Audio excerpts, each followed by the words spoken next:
스페인의 한 왕자가 정쟁에 휘말려서 감옥에 구금되는 일이 있었습니다. 이때 그와 함께했던 유일한 동반자가 바로 성경이었습니다.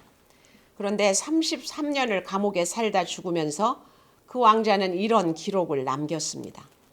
시편 118편은 성경의 가장 가운데 위치한 장이다. 에스라 7장 21절에 모든 알파벳이 들어있는데 오직 J만 없다. 에스더 8장 9절은 성경 전체에서 가장 긴 절이다. 이것이 그가 33년간 성경을 읽으며 발견한 전부입니다. 오랜 세월 성경을 읽었다 해도 그 안에서 중요한 가르침을 발견하지 못한 것입니다. 신분이 왕자였기 때문일까요?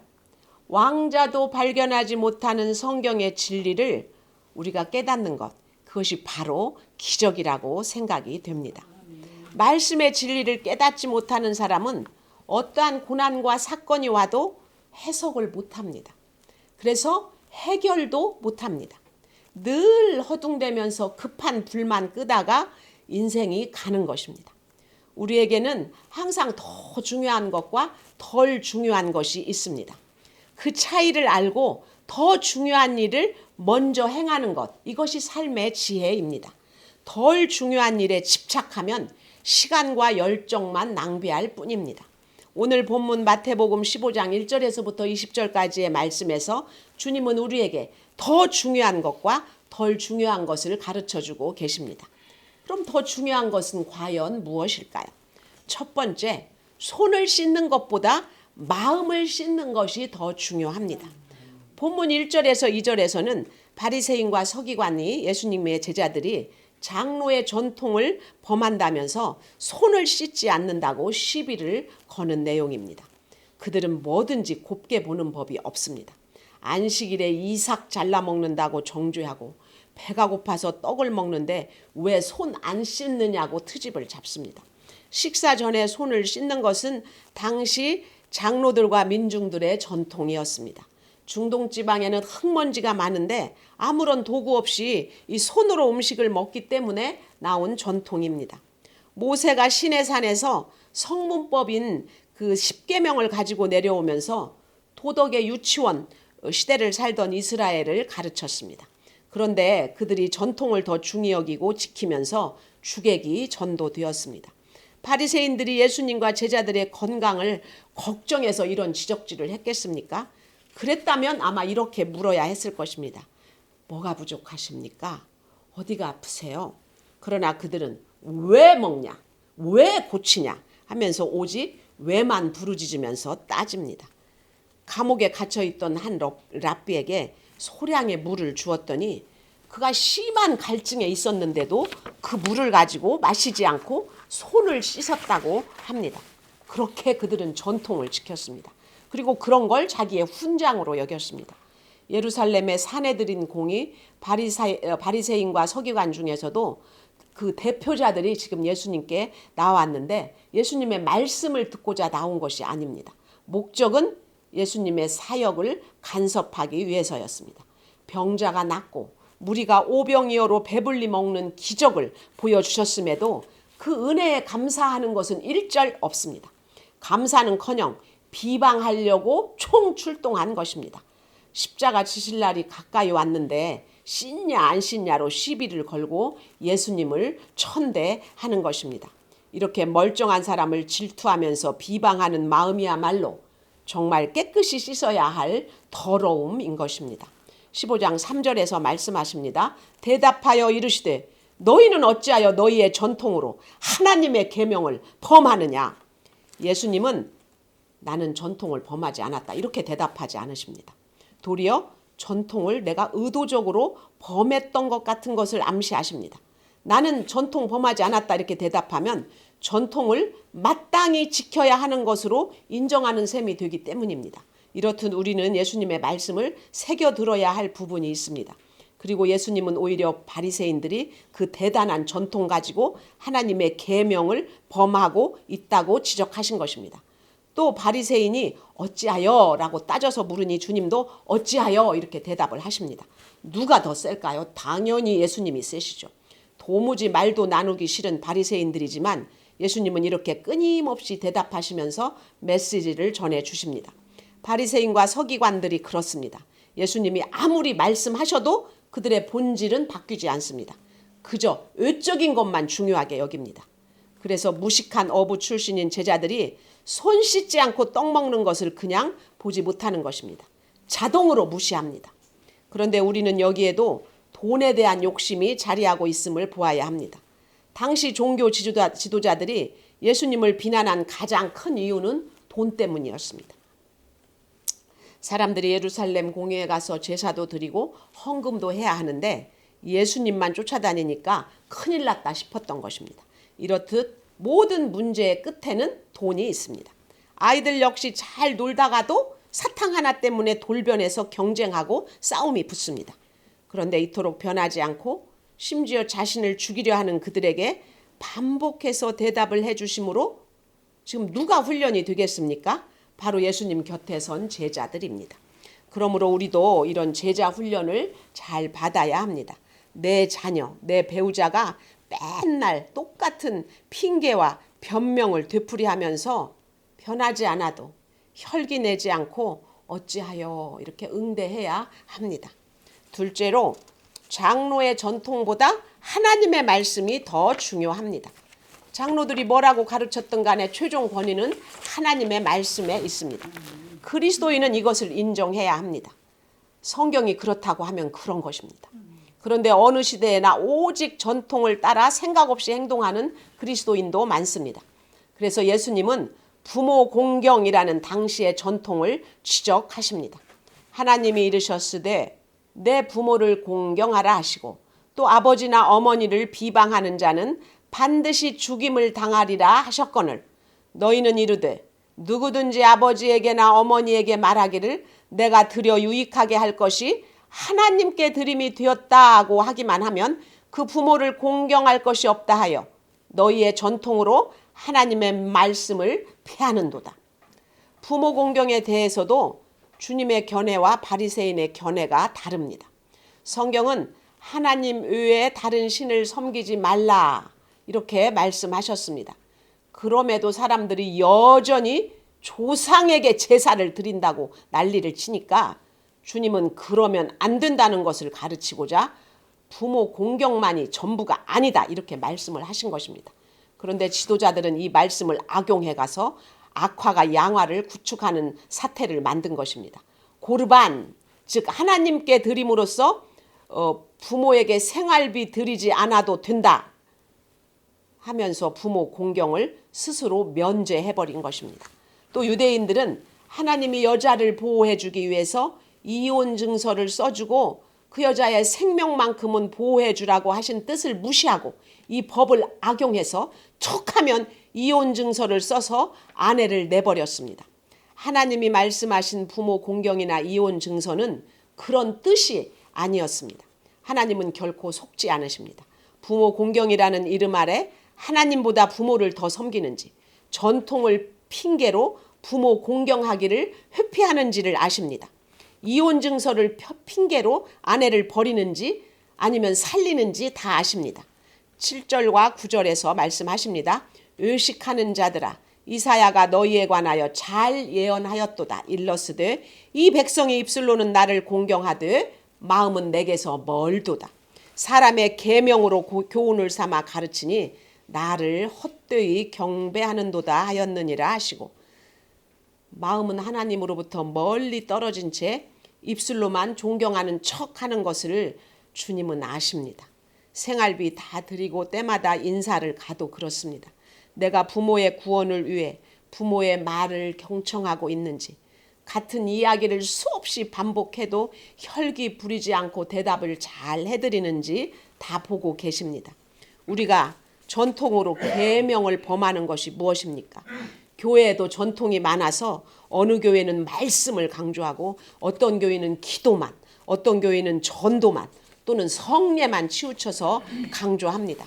그러나 이러다 보면 전통을 지키느라고 말씀을 폐하는 우를 범하기가 쉽습니다. 하나님을 헛되이 경배하게 되는 것입니다. 계명 중에 최고의 계명은 사랑입니다. 마른 뼈처럼 말씀만 강조해도 안 됩니다.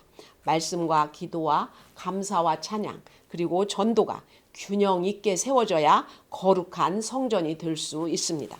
셋째는 내가 심은 것보다 하나님이 심은 것이 더 중요합니다. 하나님은 우리에게 말씀대로 믿고 살고 누리라며 말씀을 심어 주셨습니다. 그럼에도 우리는 말씀보다는 내 욕심과 욕망대로 살아갑니다. 내 인생의 돈과 명예, 세상 권세와 영광을 심기에 바쁩니다. 성공을 위해서라면 말씀보다 사람의 전통을 따릅니다. 바리새인이 바로 그랬습니다. 말씀, 기도, 봉사, 선교, 구제, 전도, 헌금, 가정, 성품의 변화, 직장생활 이 모든 것이 조화를 이루어 가야 하는데 손 깨끗이 씻고 고르반 하면서 하나님께 드렸으니 이걸로 끝이라고 말하는 것입니다. 사람의 전통을 지키느라 하나님의 계명을 버린 것입니다. 그러면서도 그 전통을 내세우면서 남을 책망하는 데는 일가견이 있습니다. 9절에서 12절 말씀입니다. 사람의 계명으로 교훈을 삼아 가르치니 나를 헛되이 경배하는도다 하였느니라 하시고 무리를 불러 이르시되 듣고 깨달으라. 입으로 들어가는 것이 사람을 더럽게 하는 것이 아니라 입에서 나오는 그것이 사람을 더럽게 하는 것이니라. 이에 제자들이 나와 이르되 바리새인들이 이 말씀을 듣고 걸림이 된 줄 아시나이까. 예수님이 사람의 전통을 내세우며 주님을 헛되이 경배하는 바리새인들을 나무라시자 제자들 걱정은 태산 같습니다. 예수님, 저 바리새인들은 사내들인 공회에서 조사 나온 사람들이에요. 걸렸어요. 저 사람들 예수님 말씀에 상처받았어요. 이러는 것입니다. 그러자 주님이 뭐라고 말씀하십니까? 13절 예수께서 대답하여 이르시되 심은 것마다 내 하늘 아버지께서 심으시지 않은 것은 뽑힐 것이니 그냥 두라. 그들은 맹인이 되어 맹인을 인도하는 자로다. 만일 맹인이 맹인을 인도하면 둘이 다 구덩이에 빠지리라 하시니 예수님은 그냥 두라고 하십니다. 뽑지 않고 가만 두어도 뽑힐 사람들이라고 말씀하십니다. 세례 요한의 목을 벤 헤롯의 소식을 듣고도 주님은 그냥 떠나셨고 바리새인들도 그냥 두라고 말씀하십니다. 딱 거기까지인 것입니다. 억지로 일으켜 세우지 말라고 말씀하십니다. 헤롯이나 바리새인이나 끝까지 내 문제를 보지 못합니다. 깨닫지를 못합니다. 그러니 남을 해치고 비방하는 일에만 열심을 내는 것입니다.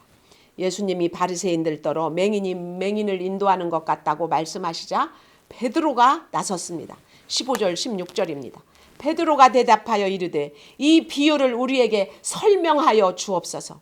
예수께서 이르시되 너희는 아직도 깨달음이 없느냐. 그 사람들은 그냥 두셨어도 우리에게는 가르쳐 주셔야죠. 베드로는 맨날 이럽니다. 바리새인들에게는 안 가르쳐 주시는데 자기는 가르침 받는 것이 너무 좋은 것입니다. 예수님도 이런 제자 베드로를 마음으로는 예뻐하셨을 것 같습니다. 하지만 아직까지 깨달음이 없느냐 하고 막 야단을 치십니다. 바리새인 무리를 불러서는 교양 있으시게 듣고 깨달으라 하신 주님이신데 궁금해서 질문한 베드로한테는 왜 야단을 치셨을까요? 욥기 말씀을 보니까 형통한 악인에게는 면전에서 야단칠 사람이 없다고 말씀하셨습니다. 돈도 많고 지식도 많고 자기 할 일도 잘하는 사람에게 과연 누가 왜 예수 믿지 않느냐고 질책할 수가 있겠습니까? 그래서 부자가 천국 가기는 참 어려운 일입니다. 주님은 헤롯은 떠나가시고 바리새인은 그냥 내버려 두셨지만 제자들에게는 아직도 모르느냐고 야단을 치십니다. 이것이 사랑입니다. 그만큼 제자들이 편하신 것입니다.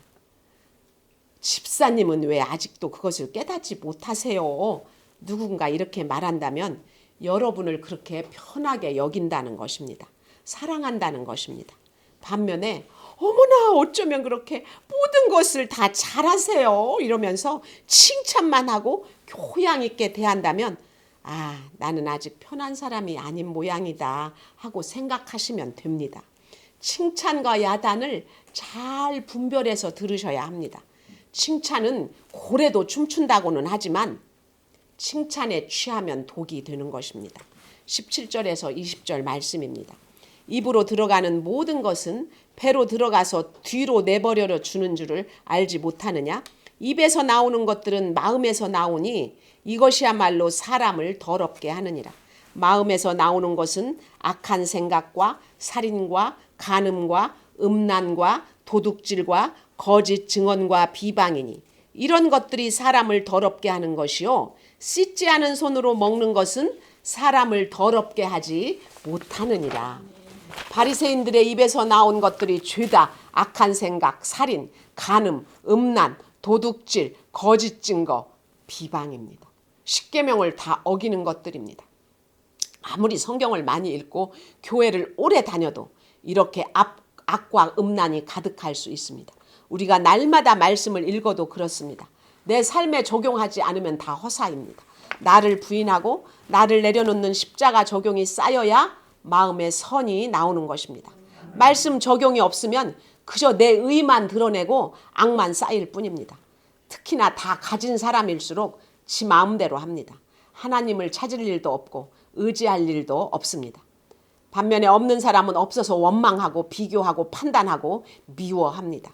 그 형제를 미워하는 자마다 살인하는 자니라고 했습니다. 있는 자나 없는 자나 그 삶에 하나님이 없으면 자기 악한 생각대로 가는 것입니다. 이러한 영적 무감각은 결국 성적인 부도덕을 가져옵니다. 간음 사건, 친딸, 자녀, 조카, 제자를 성폭행하는 사건이 연이어 언론에 보도된 적이 있습니다. 아버지는 죽고 어머니는 지적장애가 있는지라 삼촌들이 넉넉지 않은 살림에 한 아이를 돌봐줬답니다. 그런데 그 삼촌이 돌아가며 그 조카를 몇 년간이나 성폭행한 것입니다.